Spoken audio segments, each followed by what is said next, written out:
السلام عليكم ورحمة الله وبركاته. أخيارتا يوتيوبك وأنا جو عبد الرحمن ضيبة. dowladdii dhaweydee la bedelay ayaan gabi ka tiriyay waxaanan idhi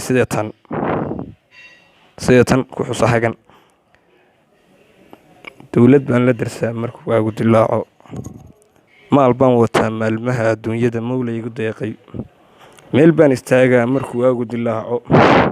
magafa ila meel istaag markaan meel istaago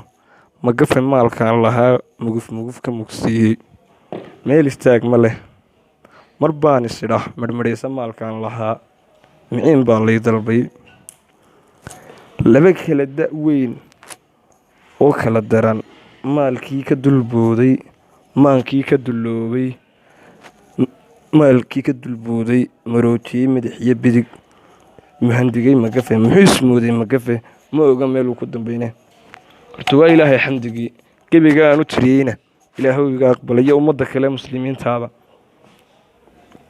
waxaana dhalatay dowlad cusub oo barakaysan oo si wala xaaladuhu yihiin ula socota oo bulshadu u danaynayso oo shicibku u shaqaynayso